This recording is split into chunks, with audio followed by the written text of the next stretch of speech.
And that little ding on my end means we are live. Ladies and gentlemen, welcome to Film Geek Primer Live, episode 11. This evening we will be discussing adaptations, looking at what it is to adapt something from another form to a movie, and we'll get to that in a little bit. But first, of course, we are going to start off, as we always do, with our theme song. So take it away, Shu.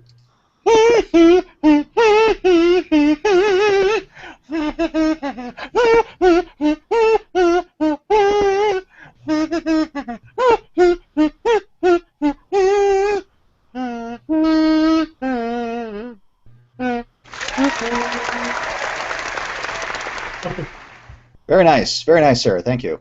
The live studio audience liked it. Yeah. We're growing. We are growing. That's all that counts. So with us, as always, starting, of course, on my side from left to right, we've got Dub. Dub, how are you doing, sir? I'm doing well. How about yourself? I'm not too bad. It's a lovely Tuesday evening, and weather's cooled off a little bit, which is always a plus. Yeah. A little overcast. A little overcast here. A little overcast, yeah. So that's that. Also with us, of course, as we already know, we've got Shu. Hey, how's it going? I guess it's going well. You guys handled that.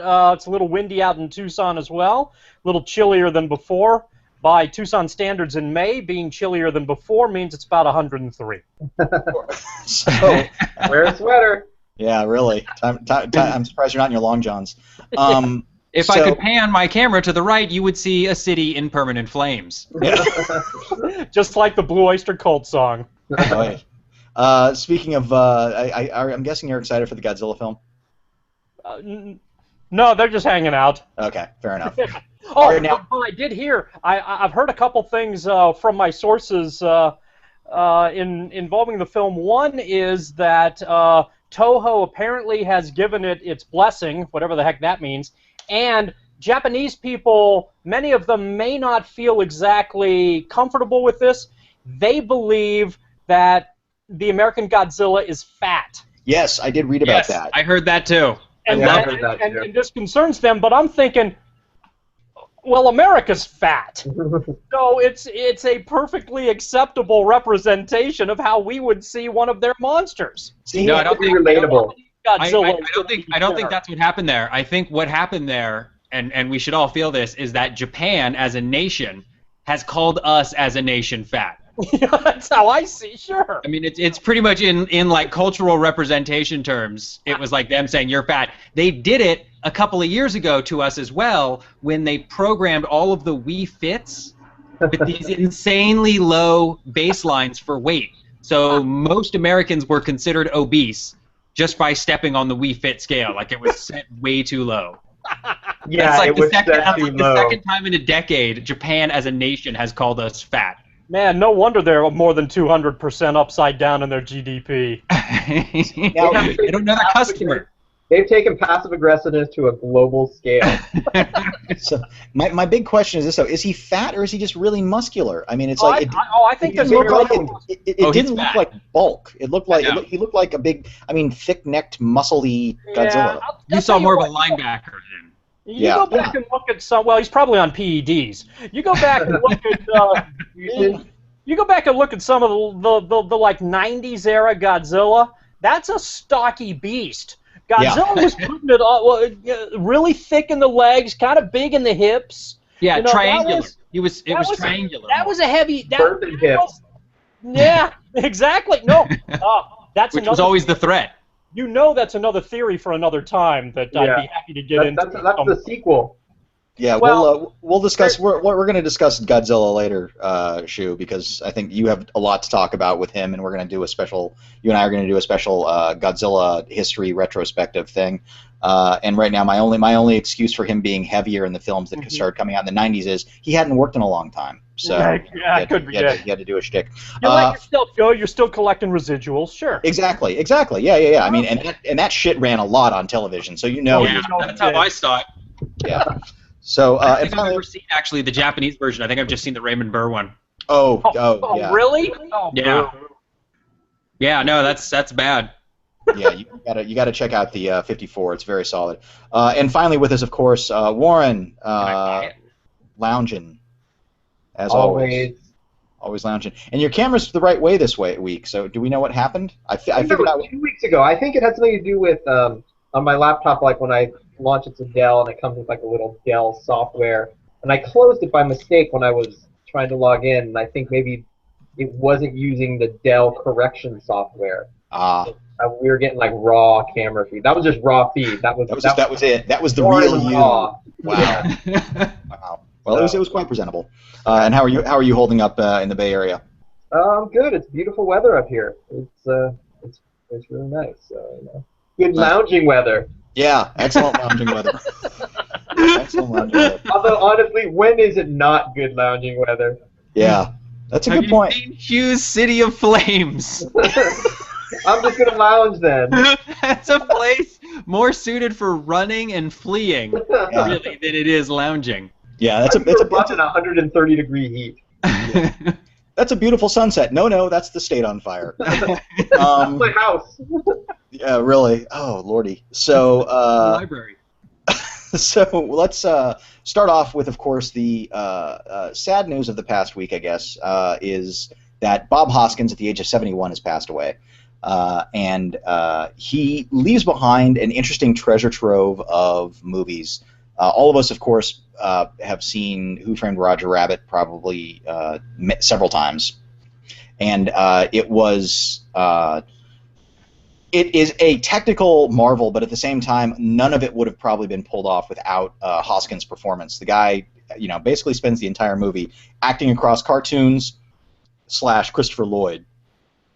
Yeah. He's kind of both. Do you think his performance was almost too good for that movie in the terms of that the technology? Because I haven't seen it in a while, but the bits I saw recently made me think that if they had done it today, or if there was some way to remaster this or redo this, it just might be that much better. But he was so good and like so naturalistic in it that I don't know. It was almost like he was too good for the movie.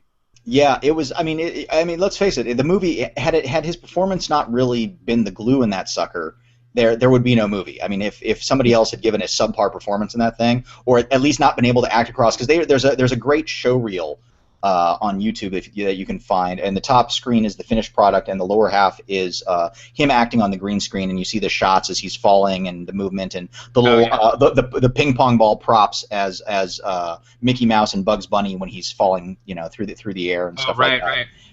And it's amazing to watch him. It's amazing to watch him work because he does the very kind of Looney Tune cartoony moments of he'll look down and then drop and do all these kind of things to it. But then he reached into something in him which is really his strong suit he played a great tough guy. I mean, he was in, if you've ever seen a film I want to recommend of his, if you haven't seen it, called The Long Good Friday by John McKenzie, with him and a very young Helen Mirren, and Pierce Brosnan actually as an assassin, if I remember correctly, and with no dialogue. What's it called again? The Long Good Friday. And I want to say it was like early 80s, late 70s. I could be wrong. I may be very wrong on that.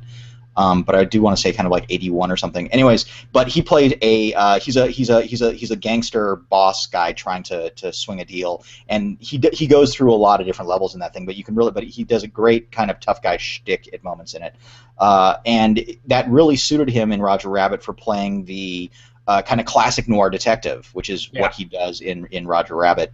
And then the other one of his that I really wanted to recommend is a movie called Mona Lisa that was by Neil. Oh God, this is horrible. This is the second time in a row that I've forgotten his name. Neil Jordan, who gave us The Crying Game, who really kind of broke out in The Crying Game. Anyways, in Mona Lisa, he plays a guy who's just gotten out of prison.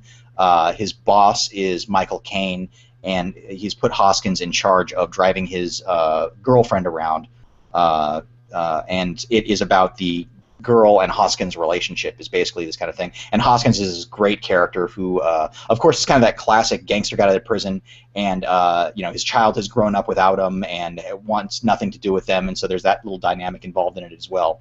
Right. But it's a really, really interesting film. It's a really solid film that needs to be seen. So those are kind of two that I would like to recommend as far as the Bob Hoskins career goes. But I mean, he's done he was in Mermaids, where he played across Cher, and he was able to do kind of an awkward, weird, nice guy romantic lead in that one. God, he's been in a ton of stuff, and I unfortunately I'm kind of blanking on anything else really big that he's done, but it's. I believe he played the role of Mario. Oh yeah, well everybody has to bring up the Mario. Yeah, that's right. He's played in Italian, so he knows how to do that. And a tough guy, working class, exactly why they that picked kind of individual. Yep, working class tough guy. Mm-hmm. But yeah, so and streaming right now on Netflix is a movie of his called 24/7, which was a very low budget black and white British film about him as a boxing coach, I believe, for a bunch of young up-and-comers, and a really nice little performance there. It was a very small film that nobody saw, but it is streaming now. So if you just kind of want a nice little taste of Hoskins, and I think it's only in the 80-minute, 90-minute range. So that's a nice. It's a nice little kind of Horrors Devours for the man. And I've never seen Pennies from Heaven, which was a big miniseries, or not miniseries, but TV show that he did in England. For the same guy that did The Singing Detective, the same director that did The Singing Detective. And I've only seen bits and pieces of that, but apparently he's excellent in that. So Bob Hoskins, thanks for all the memories. And really, you're an actor who has given a generation something, especially with Roger Rabbit. I think you will always be remembered specifically for that role, because that's the most widely seen of all your films. Not exactly, I wouldn't consider it your best, because I think you've been in several good films. But yeah, that's definitely the one that you'll be remembered for. And as a kid growing up, and as I think for future generations now that are growing up who will be seeing that film, thanks for everything that you gave us. So Bob, rest in peace. So moving on from that, though, this week we're going to discuss adaptations. And by that, we are going to kind of discuss or talk about films, books, songs, plays that have gone from one source to film. And this came from 2 weeks ago, and I don't want to discuss Game of Thrones, but the idea kind of came from Game of Thrones, where it has now separated itself quite far from the books, or the book that it's involved in.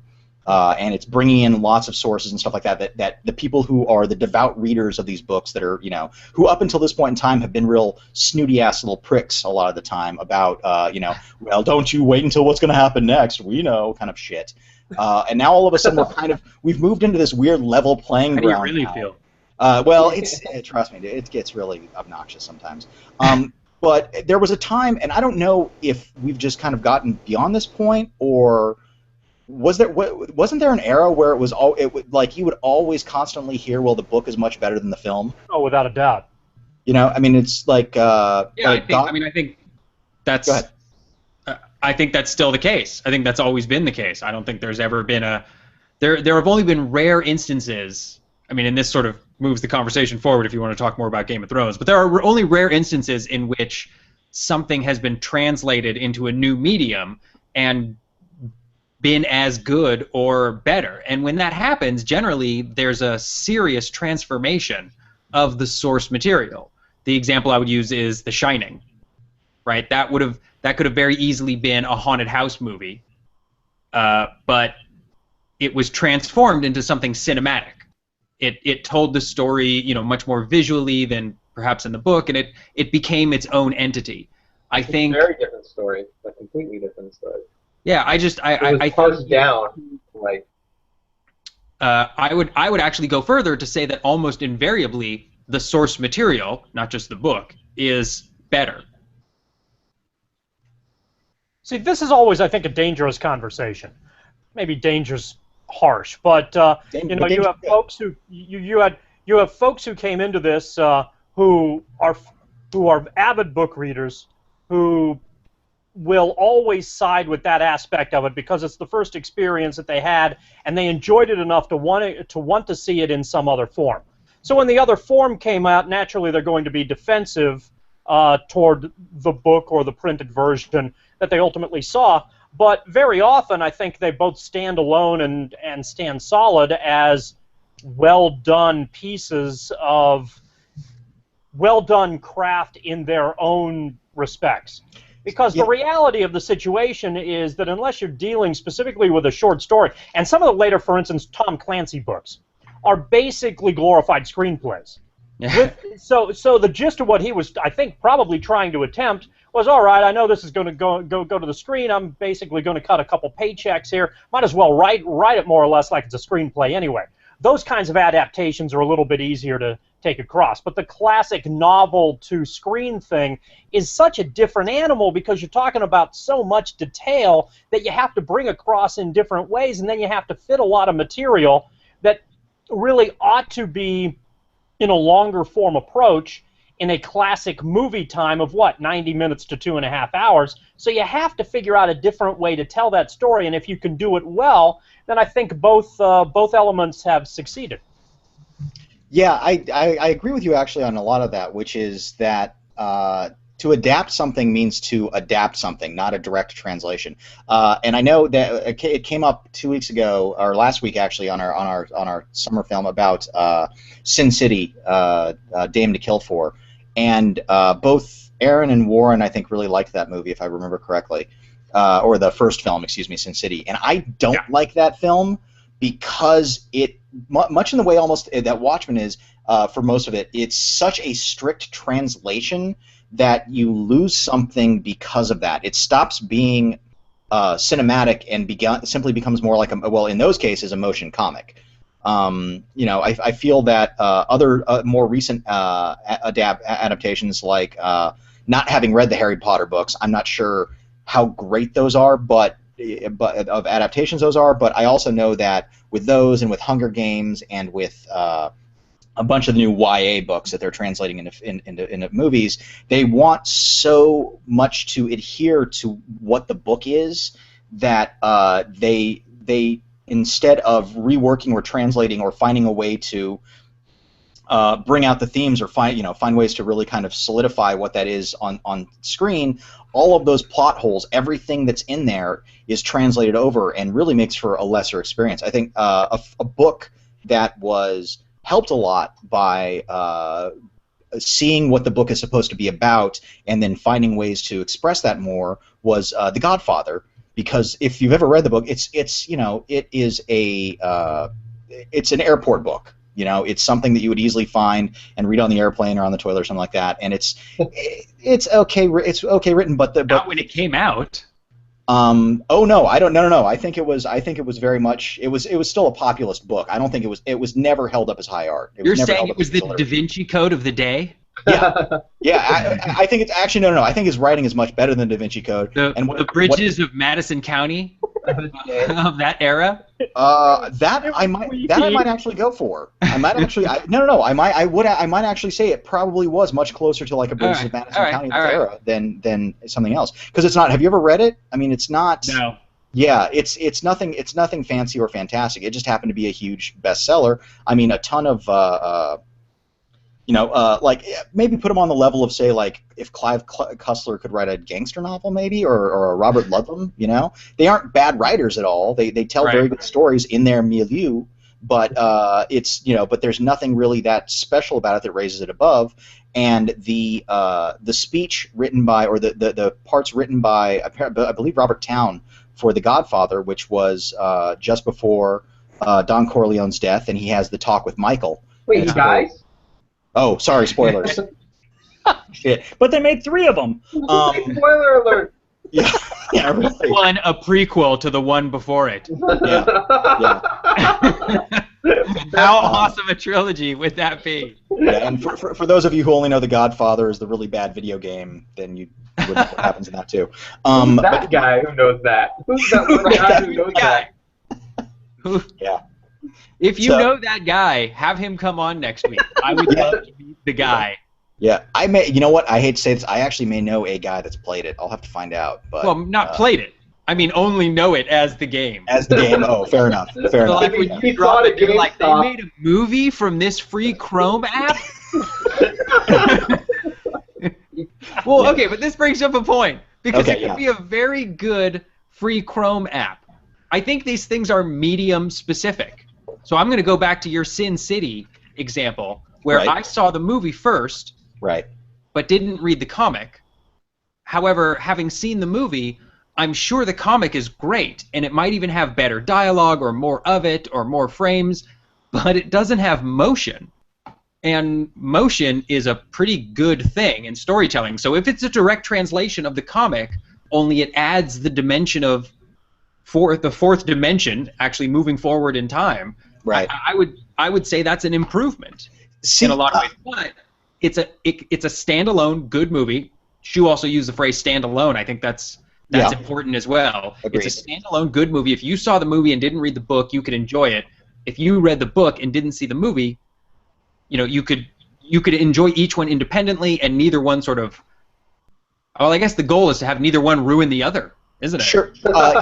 Yeah. But to some extent, also though. But of course, what I'm trying to discuss though is the adaptation of one form to the other, versus something. It's like, so. I mean, if you. So, right. So in that process, you need to make it medium specific. Exactly, and I don't feel that Sin City he made medium specific. It felt like a motion comic, if that's what you want to call it, but it didn't feel like cinema to me. It felt like still shots that maybe had a little bit of movement that is defined within the comic itself. I mean, comics do show movement. Comics do show frame changes and cuts to. I mean, comics are the closest. So you were bothered that it looked like a storyboard?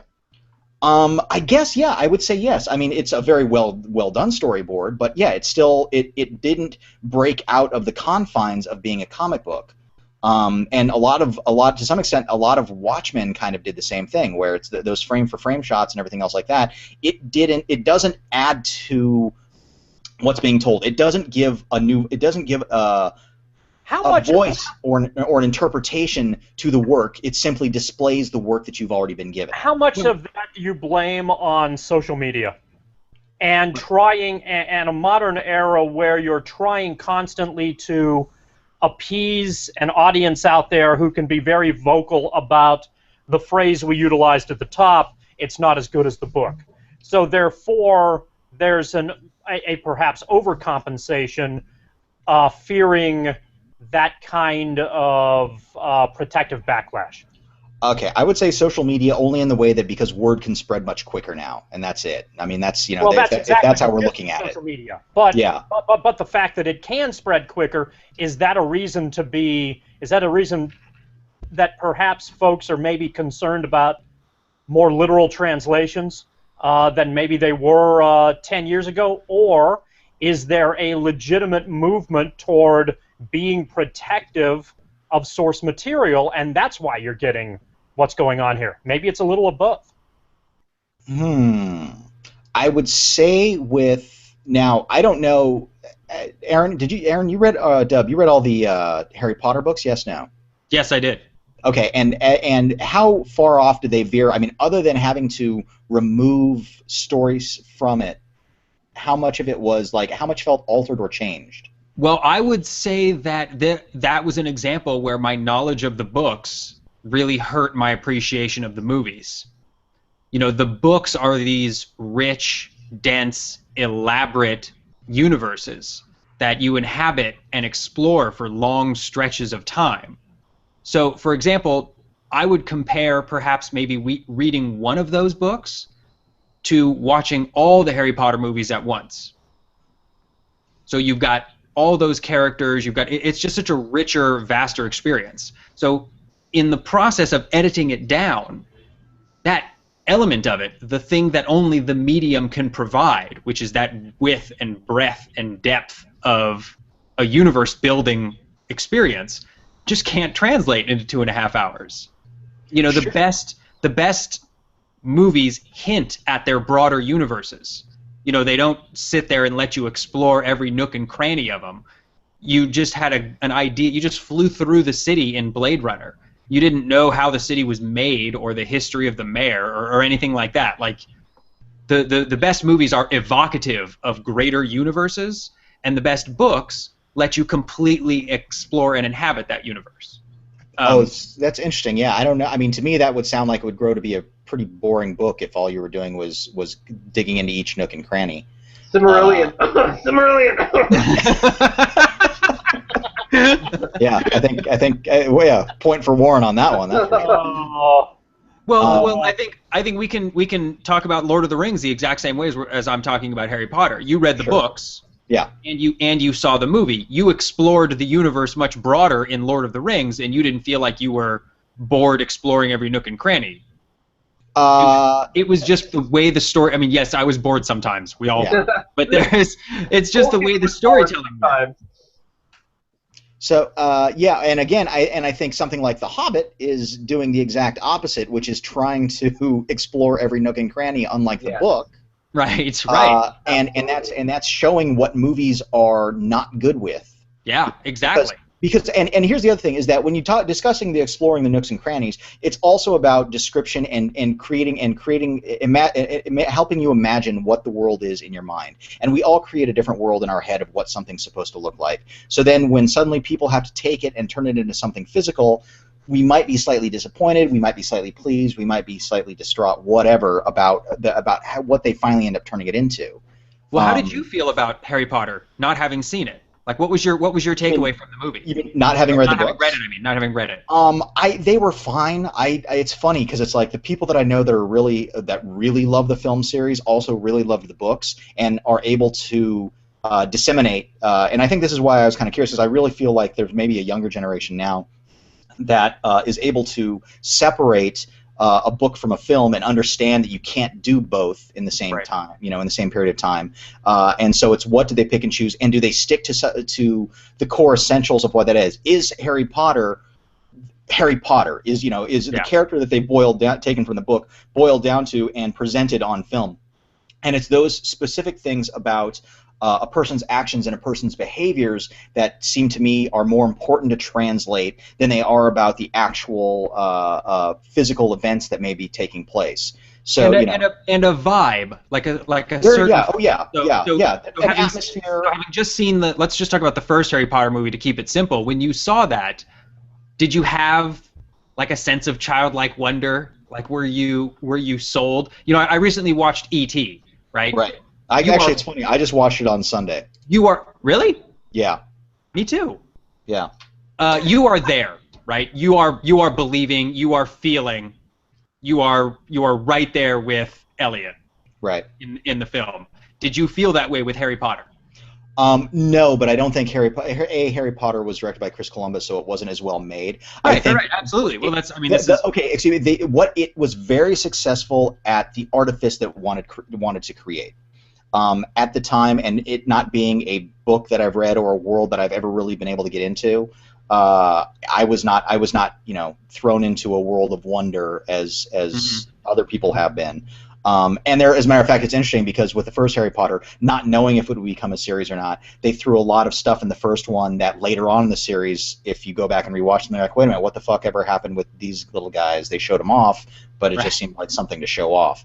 Right. So there are actually flaws within it because of trying to pack more of it in about what was in the book. And of course, the first one was the smallest of all the books, I believe, the shortest of all the books. Yeah, I think so. And of course they got smart, and they've now turned it into a curse, which was they were able to take the last two books or the last book they broke into two parts. Because of course the book itself was like umpteen bazillion pages, and unfortunately now what they're doing is they're taking a Twilight or a Hunger Games or a Divergent of a book that's 200 pages and turning it into two films for no good reason other than the quest for the almighty dollar. Well, that's sort of a broader point because I heard Kevin Spacey talking recently about. Did you hear his whole TV pilot season rant? Yeah. So I heard him interviewed again, and one of the things he kept coming back to was the thing is as long as the thing is. Mm-hmm. Right? Whether it's a play or a 6-run TV show or a 13-hour TV show or a 22-episode season of a sitcom or something, the thing is what it is, and you make it as long as you need to make it. So they're making a movie that they want to have a theatrical release, and they're going to make a shit ton of money on that theatrical release. But they're also going to be selling DVDs, which they could sell in a pack. They're also going to be streaming it, which means that people could be watching it continuously. A whole 4-hour, 6-hour, whatever, Kill Bill. Kill Bill volumes 1 and 2 were like the top 1 and 2 movies on streaming the last couple of weeks. Sure. Since they released it. So these 2-volume sets are, I think, trying to create the book.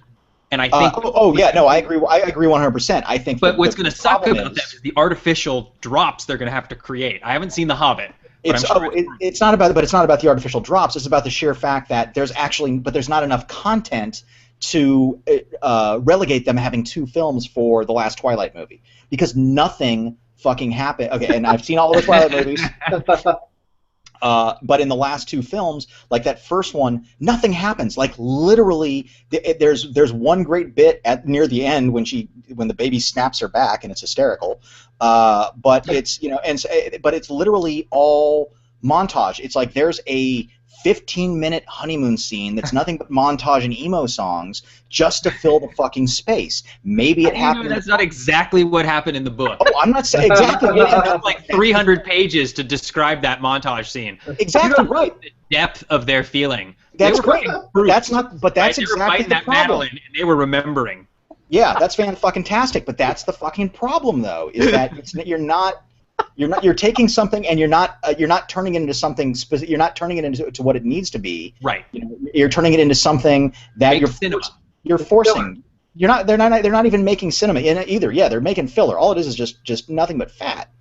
And there are yes, as fat as Godzilla. You mean that trim gentleman from the 50s?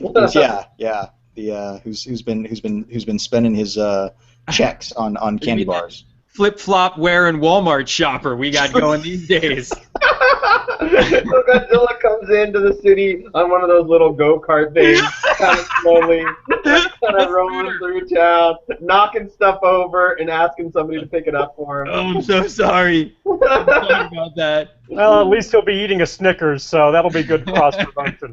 Could somebody help me back I would still watch that movie. I would totally watch that movie. The only reason you'd watch that movie is because it's not an adaptation. Yeah. Now, those are the Godzilla scenes, still intercut with Bryan Cranston all tense. You mean you had him this whole time? Cut to Godzilla on the scooter. You charged his scooter? How could you? All right, what were we talking about? So adaptation. So, anyways, yeah. So So it's got to be medium specific. I think the books told the Harry Potter story very well within the books, and I think the movies were kind of boring. Like I never really got into any of the movies I saw. I gave up after I never saw Order of the Phoenix, I think. Okay. Whereas I would not have ever imagined not reading those last Harry Potter books. Right. Yeah. See, and for me, I thought the movies actually did get better as they went along, and they were able to. And that was one where I could understand the split. I mean, that was there. Yes, there was a little bit of fat in the first one, but I could get where they were going with it and why it deserved to have it be as long as it was. Did the movies get better? Why? Better directors. Better appreciation of the material. Why did the movies get better? I think they did well. They of course started getting much better once Alfonso Cuarón came on and directed the third one, and that was at that time you're like, oh shit, they can actually make good ones of these. Right. But as the characters get older and the relationships, it stops. The plot is still there, but it is. But the characters are much more important than the plot is by the time you start getting to like the fifth and sixth story and things like that. So there's still. Is that how it is in the books? No, I felt like the books were just great right out the gate, and what happens is as they age, she's able to raise the stakes because the target audience in theory is aging too. So you see it in the first three movies. Actually, is in the first one.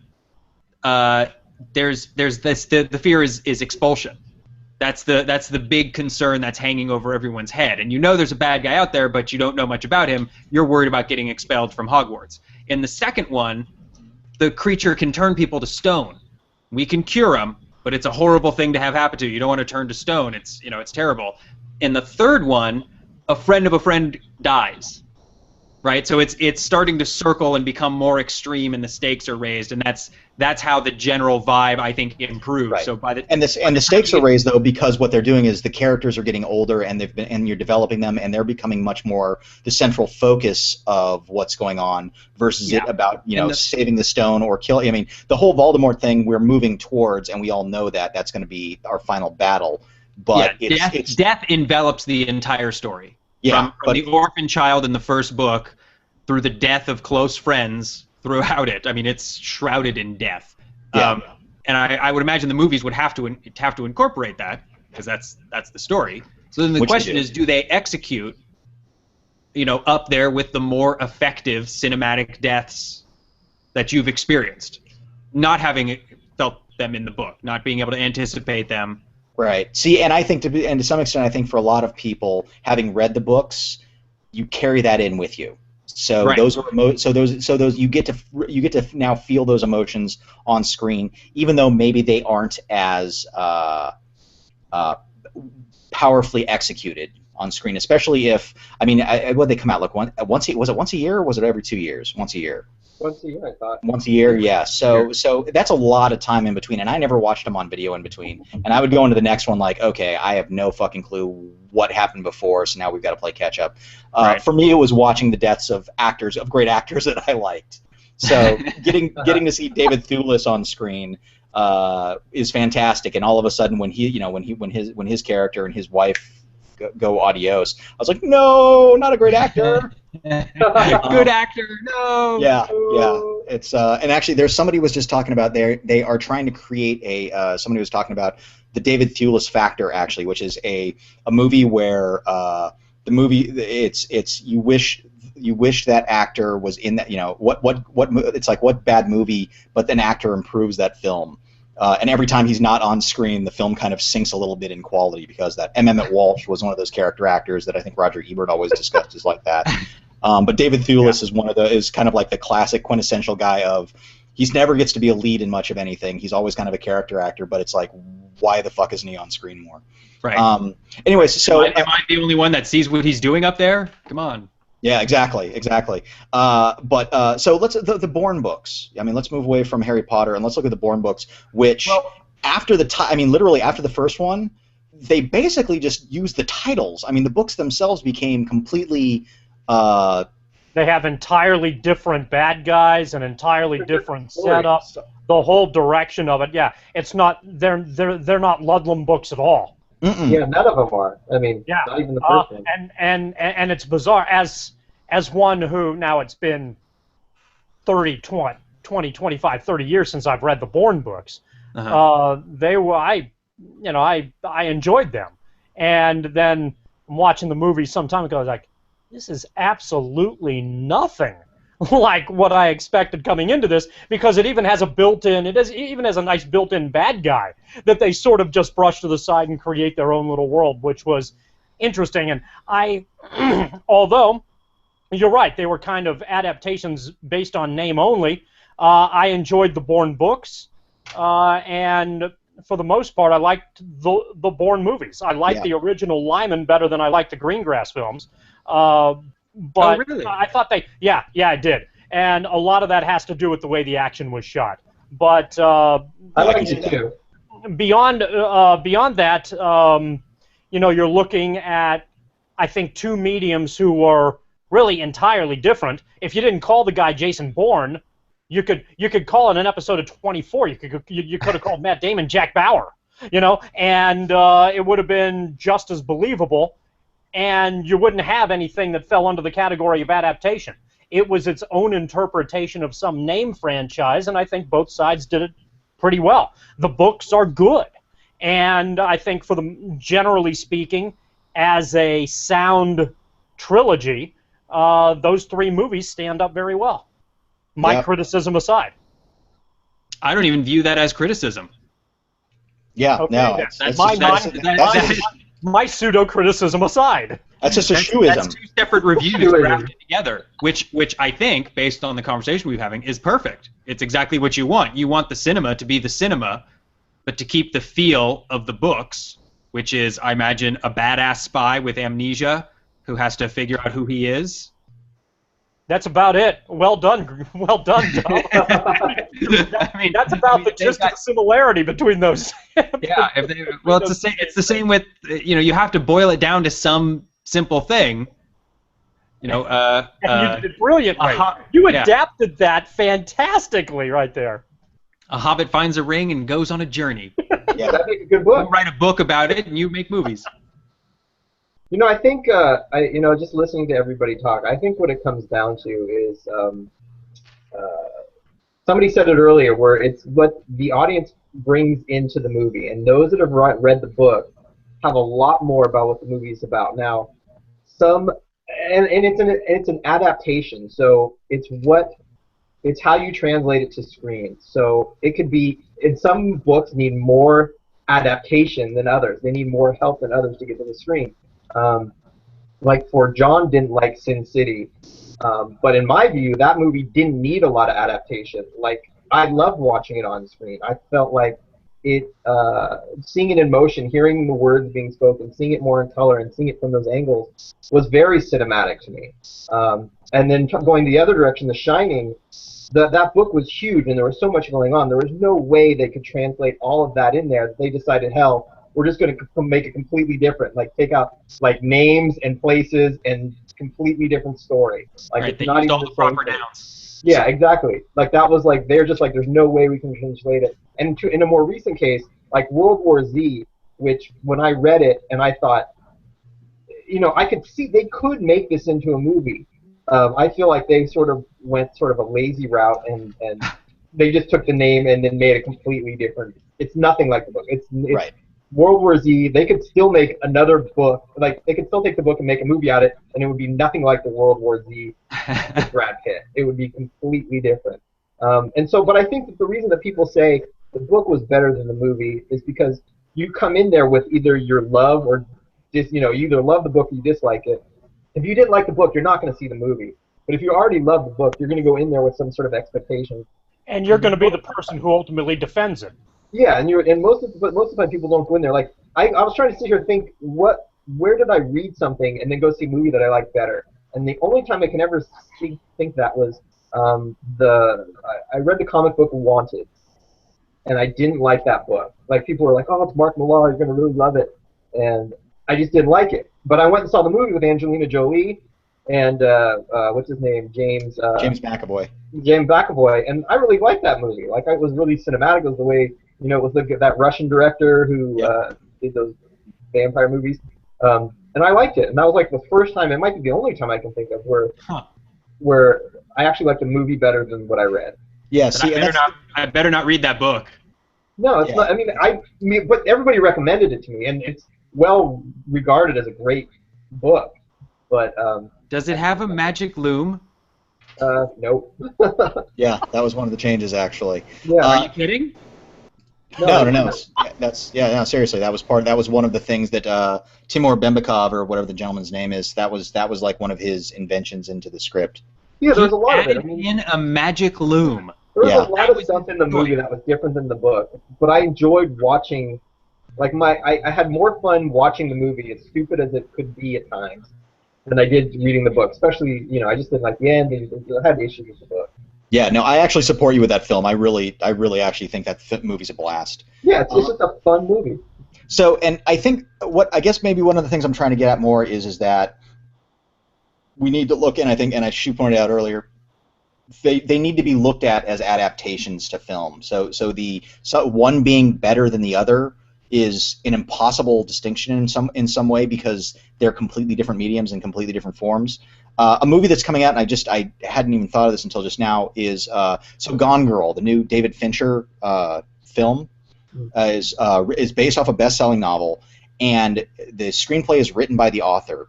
She has completely altered the third act. So anybody who has read the book now has no idea how the movie is going to end. And that's one of those moves to me that seems really cool, because it's like, if you love the book, fan-fucking-tastic, but this isn't the book, this is the movie, and this is what we're doing that's going to be different about it. How many times have you guys written and rewritten stuff? You guys have all written some sort of material. Oh, all right? the time. Yeah. All the time. And I think one of the this would not surprise me, and I think that's an interesting marketing approach as well. But it wouldn't necessarily surprise me because you have this fine line between loving the material that you put out there and being very defensive about that material. But most writers go through this constant re-editing process anyway. So if they sat down at one point and wrote the words, but for fate or whatever it was, they decided to write some significant sequence the next day, as opposed to the day that they actually did it, and then it went through the editing process and all that, they'd be readapting their stories anyway. Yeah. And then there'd maybe be so they do it, I think, to themselves, in addition to some interpretation that ultimately goes on the screen. So I think the Fincher idea and the author involved in that is kind of interesting, but there's a natural inclination the second you put it down. You guys know how this goes. You deal with something you wrote 2 days ago, 2 weeks ago. You re-look at it again. It's like, holy fuck! That every goddamn word of that is shit. And then you let it sit, and 2 days later you go back and said, "It's not all shit. So bad." And you're constantly going through this sort of ordeal. So I think every author would, even though they go through the outline, they have an idea where they want to get to the end. There's always some different along the way adaptation that they could even bring to the equation. So having some sort of different interpretation on the screen, I don't think is necessarily a bad thing. I think you can do it effectively in a variety of ways. You can be very protective of the material. You can be very interpretive of the material. You can be like Marvel Studios and have complete control over how you see the vision of what you produced in another medium presented through the lens of a variety of directors who in the process might see an opportunity to take a shot at something from that realm. So I think there's a variety of ways that it goes, and like anything else, some of it's brutally atrocious, and maybe it's brutally atrocious just on a level of cinema. And some of it's really well done, whether it's a direct interpretation or adaptation or completely off the board. Fair enough. I think it is interesting that the Gone Girl writer is doing both, because the goal is to, as we've been saying, create something for that medium that works specifically in that medium. So if she's trying to impart a theme or communicate an idea or give you a sense of this character's humanity or whatever it is that she's trying to do, trying to communicate as an artist that had her write this thing in the first place, if she sees that in the world of cinema it's different than it is in the world of book, and in order to communicate that same idea, some changes need to be made to the narrative structure, I trust that that's what she wants. So it's good that the original creator of the material is involved in that process, but it just comes back to that same idea that all media is its own specific thing. Like the Watchmen idea, you keep bringing up the Watchmen as being this sort of functional translation, and I think it's a complete flattening of what was a far more dynamic storytelling experience in the book. Oh, I don't think I said that it was functional at all. Okay. Yeah, you liked it. Yeah, I don't. I said, did anybody hear me say functional just because? No. Well, you said shot for shot remake, and right. That doesn't make it functional. I mean, I get. You're right. That is functional in the most basic terms. John was stating a fact more than he was an opinion about it. It was so much less effective at communicating the themes, ideas, feelings, and intents of the story of the Watchmen than the comic book version was, and that's the difference. I think the books, having read the books, the idea of what Harry Potter is communicated far more effectively in the books. That doesn't mean that it's not well communicated cinematically in the movies, right? So the movies are well executed movies. Sure, but again, you also have the thing of that no matter what, it's going to be much more well communicated in the books, no matter what. Well, not necessarily. In a play, if we're talking about all different kinds of adaptations. Yeah, and I was going to jump onto theater next because I think you can grow it out. Yeah, Glengarry Glen Ross. Yeah, well, Glengarry Glen Ross, and I think also with theater, it is such more. It's a much more visual medium. So and it's already dialogue. It's very much more dialogue and scene driven. I mean, it's the closest to a movie that you have, but in the proscenium arch. In most cases. Yet at the same time, it's interesting because when they're adapted, a lot of people, the complaint that a lot of people give is just it feels too much like a play. They couldn't extend it out. They couldn't break it out more. Right. Right. And that's always bizarre. Whereas but then you have something like our everybody's favorite film here, August Osage County, being cut down by an hour. How does that tag come up? I know, seriously. We could probably automatically tag it in every single episode. auto tag August. The only problem being is that it wouldn't help. That guy would find us when he searches. Yeah, exactly. Yeah, Terry Lutz. Hopefully, no. Actually, Terry Lutz probably hates the film too, because it's just not directed well. I mean, it's you've got so much talent running around through it that and there's no director there to like rein people in or do anything. But Bug, which we discussed on the William Friedkin episode, as well as Killer Joe, were play adaptations that feel much more theatrical because, of course, they are theatrical. Glenn Ross. He also worked with. I believe he worked closely with the playwright when he was working on those films. Yes. I believe they have a close working relationship, so that just like Gone Girl, these films are artistic. What would be the term? Original artistic intenders adaptation. Sure. It's the person who came up with this idea who is now helping translate it to this other medium. Yeah. So that's interesting. So do you think an author should be allowed to bitch about their work being fucked up if they just basically did it for the cash? No, absolutely not. Well, if they just took a check. So like. Probably not. I think if somebody like bought it like under their nose and they didn't, whatever. That makes you a little bitch, and that's what happened to Anne Rice. Anne Rice got a big fat paycheck for her interview with the Vampire series, and then bitched and moaned about it the whole time, and ended up looking horrible. Like, oh, they're ruining my movie, or they're ruining my book with Tom Cruise and Brad Pitt in it. Oh no, like. Shut up and take your money and let them make their movie. Cry yourself to sleep tonight on your giant bed of money. You do a phenomenal Anne Rice. Yeah, I know. Well, Anne Rice, are you on the show? I was an Anne Rice double for a decade or so. That's where this resentment is born. Your adaptation of Anne Rice. Hey, Anne Rice learned how to be Anne Rice by watching me. All right, so books, of course, are as we've probably gotten through most of this with, is a much trickier kind of thing to deal with. Have you ever read the novelization after seeing the movie? Oh yeah, I read. Well, in Prescott, I read more novelizations than I saw movies because the films would never come there. Okay, so how often did you see the movie and then read the novelization? Probably. It's a tough call. It may have been. I bet a fair amount of time. Yeah, I think it was. I think it was both. Love Back to the Future so much you went out and bought the novelization. Oh no, I totally did stuff like that. Did you read it? So I'm just wondering. So are books always better? I've never gone the other way. I've never. Oh no. Well, I've also seen a movie and then gone and read the book.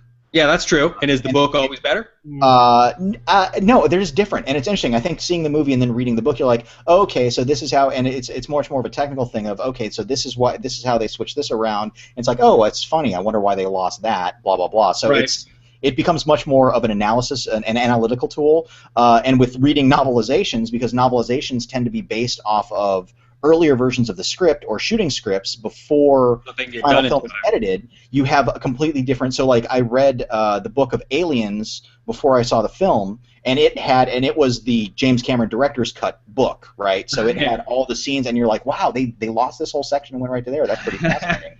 I'm pretty convinced that Alan Dean Foster lives in a very large house because of adaptation. My willingness to support his completely novelization crowd. Yeah, I remember the weirdest one. I read the Ghostbusters. I'm sorry. Give me a little more on that name. Is that like a common novelization guy? Yeah.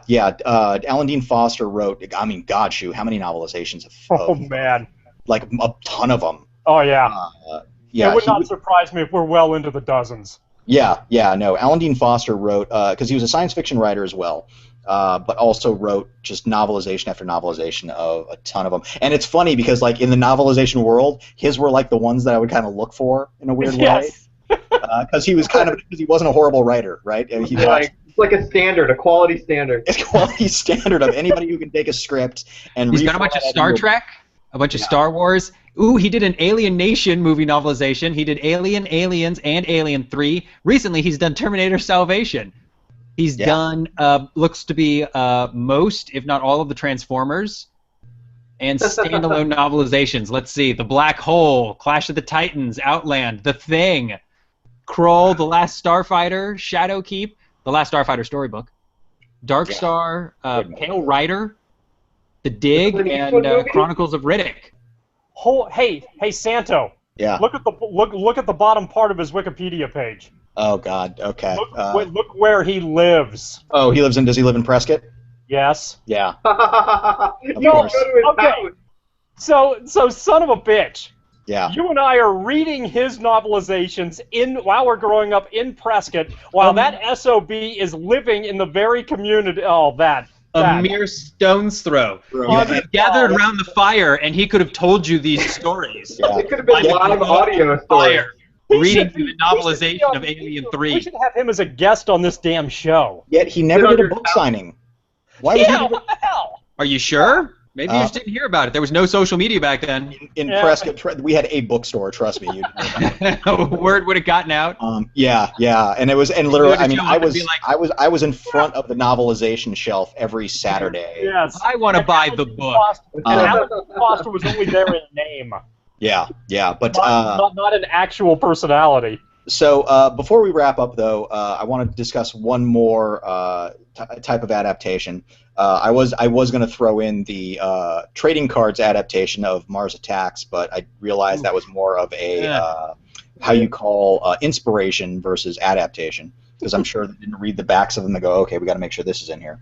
But Shu, you and I are huge fans of a movie based off of a song, a hit song, as a matter of fact. Oh yeah, we are. Yeah. Oh yes. Possibly one of the by clearly one of the greatest directors in the history of cinema, at the top of his very game. And one of the greatest singer-songwriters, and we are speaking, of course, as you all know, of C.W. McCall. Yes. Household name. Yes. Who wrote possibly the greatest? Is it novelty song? Is that how we would define it? That's probably fair enough. Coincidentally, this novelty song I listen to on a fairly regular basis in Prescott, Arizona, where Alan Dean Foster lives. Nice. Would it be a novelty song, or would you describe it more as a cultural zeitgeist lightning rod? Anytime you can say zeitgeist and lightning rod consecutively, I'm going to go with that. I think it works here. I have no idea what you guys are talking about. So. We should. Oh, the suspense is the suspense is killing them. Let's keep building it. It's not really killing me. It's more like just boring me. Okay, sorry. So the suspense is boring me. Your emotions are confused. Warren, if you look at the little TV monitors below you, you'll note that they're in a little bit of a line.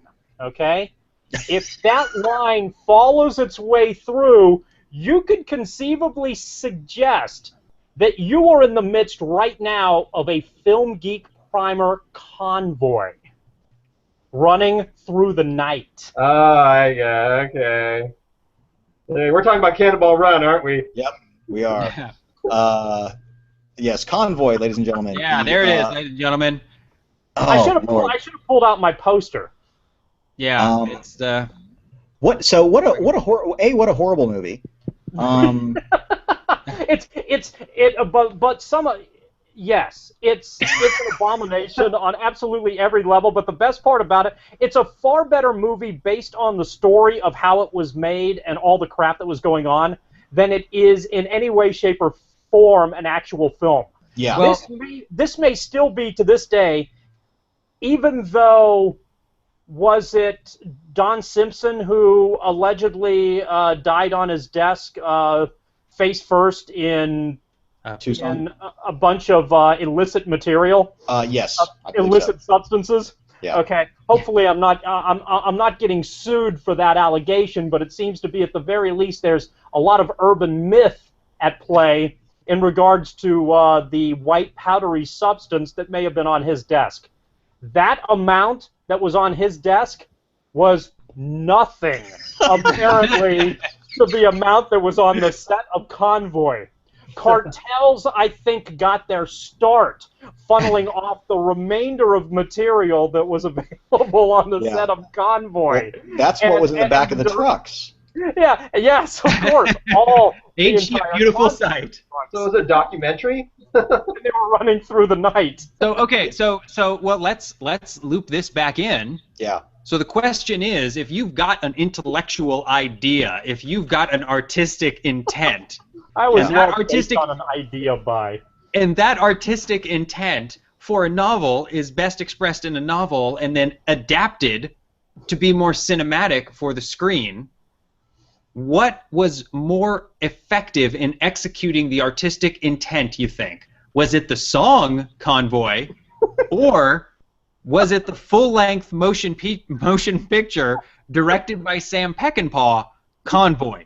Well, I will tell you. Which one captured the artistic intent best, do you think? I think that the movie Convoy not only took a 3-minute song and was able to turn it into a 2-hour movie, but was able to add to it, developing the characters, creating a romance, giving us a bad guy that we could hiss at, good guys that we could root for, and introducing me to the cliche of the black guy always has to die.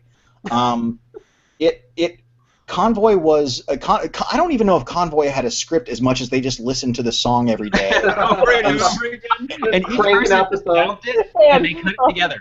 There were only 2 sounds on this entire film. The C.W. McCall song, Sam Peckinpah snorting coke, and film constantly rolling as a paranoid rolling through cameras. Just shoot, just shoot that. Just shoot that. Just shoot that, and we'll deal with it later. And that's how I felt about Looker. If there was such a thing as the director's cut of Convoy, it would be about 75 hours long. Oh, it would be the greed of our day. Yeah. I've never seen it. So what's it about? Give us a log line. Give you the log line. Song. Don't truckers being chased by a cop. So basically, the rubber duck played by the studly Chris Christopherson. Is that what we're talking about?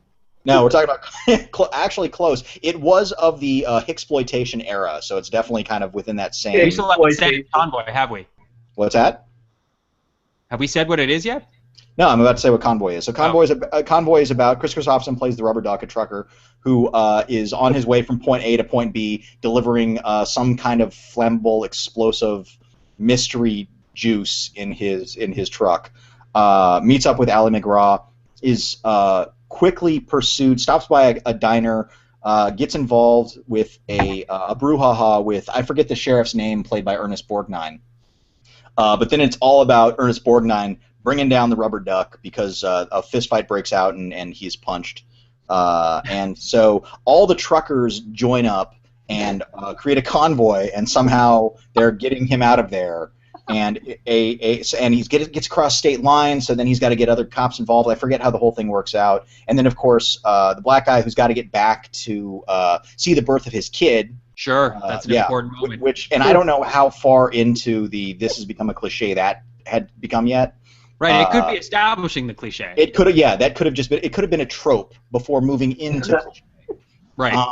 So then it's basically pre-schley. Not a lot happen, and literally it's basically maybe 100 minutes of not much happening. Like a truck. You do get occasional. You get a couple Peckinpah classic moments. You get the slow-mo cutaway to the regular time, and you get occasional childhood innocence as the semi-trucks are barreling down on a nearby park where kids could conceivably be playing. So if this gets too dangerous, some of these poor little kids are going to have their innocence shattered as a result of the violence that could take place around them. This is the depth and scope of one of the great CB truck-related movies of that era. it's also the easy writer of 18-wheeler movies because he becomes for some reason the rubber duck, because CBs can carry information great distances of feet. Magic talk box, got it. Yeah, he becomes kind of this modern day folk hero. The rubber duck does, and at some point they're camping out, and a politician starts to get involved with them, like to get him onto their side so he can get votes. But then they're like, we don't roll with you politicking type guys, and that causes more of a bitter rhubarb kind of argument. And the proud independent spirit of the modern trucker. Trucker, yeah. Oh yeah, the trucker is the modern day cowboy. He is. So it's and again, in between every scene, you get the next verse of the song, I believe, or the verse before it. And it's just, C.W. McCall going, and it's just got a mighty convoy. Yep. Through the night. Yeah. So if that's an adaptation, so if that counts as an adaptation, what is Sgt. Pepper's Lonely Hearts Club Band movie? That's an adaptation. That's an adaptation. Reimagining of an album cover or backstory to an album. Because what they did was they told the story. They used the songs in order, and they literally basically kind of turned it into a rock opera in an odd way, even though I wouldn't, go that far with it. It's an adaptation. It's an adaptation of the album. Yeah, it's an adaptation of the album. Yeah. Like The Wall. Yeah. Yeah. Although I think The Wall is better. Oh well. You think? First off, although I've watched The Wall recently, like a few months ago, completely dead sober, and it was really a depressing movie. Like when I watched it in college and stuff, it's like and I'm watching it now, I'm like, this is really a downer. This is really a bummer movie. Yeah. I had that same experience where I was flipping around and it came on. And I was like, oh, yes, The Wall. And then I watched it for like 5 minutes, and I was like, oh, fuck, no, I can't do this. It was just such a downer. Like, you have to be out of your mind. Versus all the other upbeat Pink Floyd albums. Right, well, some of them end with something. Some of them end with something more upbeat than a child sifting through rubble. Oh, really? Are you sure about that? No, I don't know. I mean, yeah. The division bell. All right, we're done here. Yeah, we're gonna wrap this thing up. Wait. Right. One final point. I want to reach out to our audience. Can you do a screen share on me real quick? Yeah. Or can you cut to me? Yeah. So this is Chris Christopherson shirtless, and I'm not going to deny that they have him with a good-looking body here. Yeah. I've come to the conclusion that I find Chris Christopherson's face and beard hair combo entirely off-putting. To the point where I look at him with like a disgusted face the first time I see him.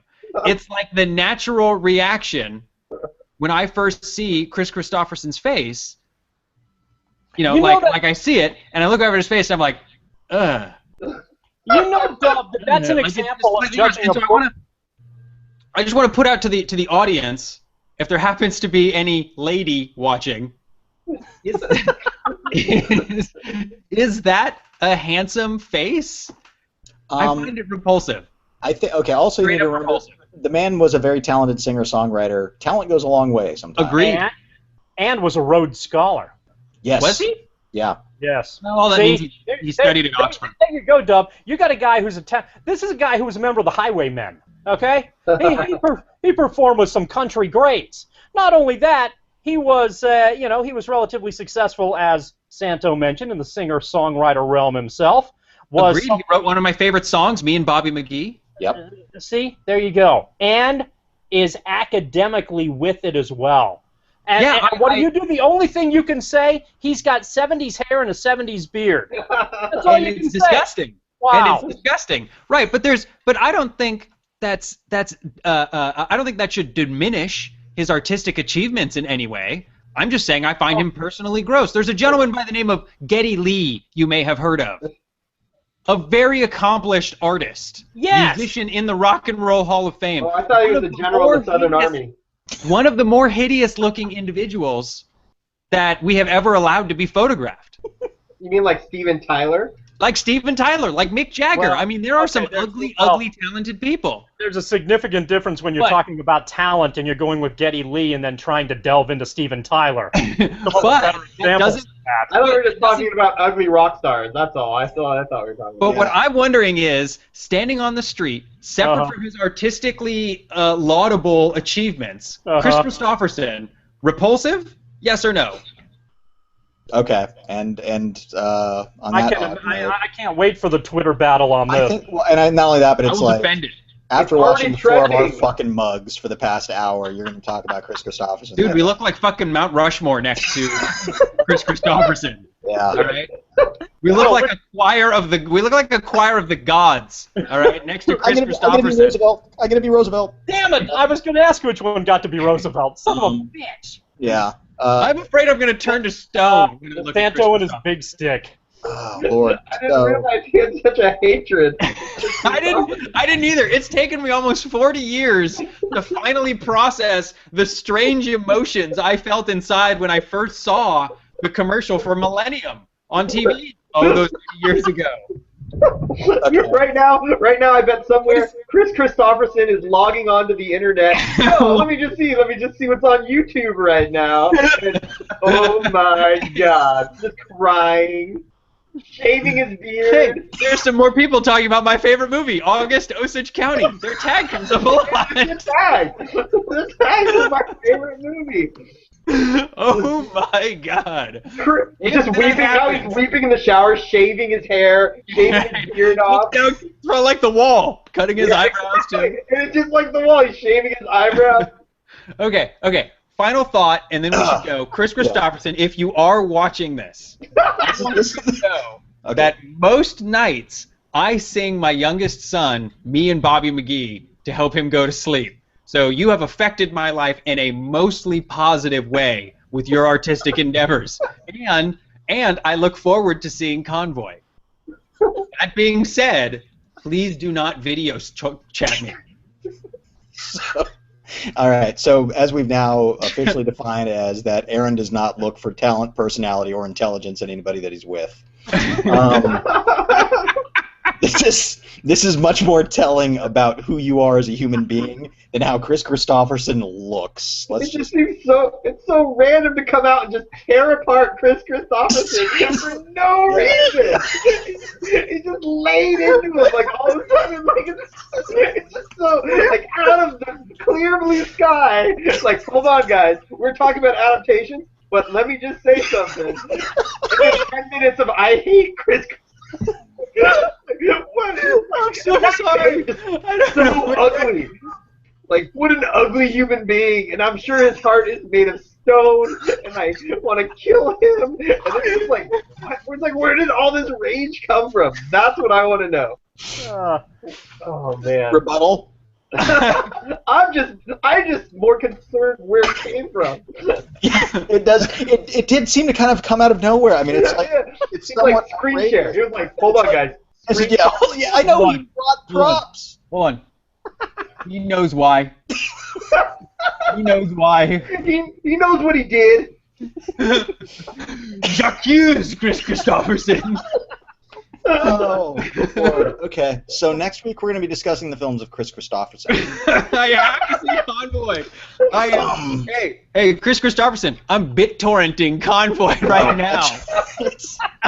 It's actually streaming, I believe, on Netflix, so you can actually watch it. I'm pretty sure it's free in the street somewhere. Yeah, yeah. Trust me, I'm sure he'd be more than happy to send you a copy because he's got like an entire case of them sitting in his backyard that he can't get. And a signed autographed headshot. With like the eyes burned out. So, all right, this episode ended a lot differently than I thought it would. Yeah. That went askew really fucking fast. That escalated quickly. Where can they reach you, Dub? I guess so. So, Chris Christopherson fan club, Dub, tell them where they can find you. I'll be tweeting apologies from Dub. also, and here's the best part is, you could never use the "it was anti-Semitic against me" stuff in court for this one because you fucking started it. Really, apropos of nothing, for Christopherson rage. We were talking about Convoy. It was so propos. It was so propos. I can't even get over it. I have never talked about anything more propos than that. I've never seen you so passionate about anything in your life. You have 2 beautiful children, but this is the most passionate I've ever seen you. Oh my God! I left the window open in their room. So, all right. So, Yes, Christopherson crawled in the window. tell people where they can get angry at you and where Mr. Christopherson's agent can send the order. You can find me at John Santo. No, it's up there. It's up there the whole time. Yeah. Right there. He's not afraid of Chris, I'm Chris sorry. Christopherson. I don't know. He knows this is more about me than him. He's a wise, old, grizzled man. Probably well armed, I'm guessing. Well, he lives in Hawaii. They don't have. I'm sure they don't get Wi-Fi. Yeah. Okay. Shoo. Please. Oh, mother of hell! Who the hell cares at this stage? Yeah. Fair enough. Fair enough. All right. Warren. You can find me crying in my room, wiping tears out of my eyes. Disowning my brother. Mourning for the little boy I knew. Just trying to figure out Chris Christopherson? Really? So you can find me at John Santo, and of course join us every Tuesday at 9 p.m. Pacific for whatever's coming next. God, I'm sorry, Mr. Christopherson. Don't tag him. Oh, I'm tagging him. No, I'm tagging him. I'm sending a letter. I'm going to find out on Twitter. I'm sending him a direct message. Because every Wednesday morning he goes and surfs YouTube to see where he's been mentioned. Yeah. That's what he does. Oh yeah, he's got to be. He's got to be. He's famous for that. it's his other well-known trait. That's what he's known for. I don't see him on Twitter. I think we're safe. Okay. My wife is home, and I've got a lot of explaining to do. Folks, we'll see you next week with a new topic. Hopefully something that can not throw Dub into a rage. Thanks. We'll see you soon. Adios.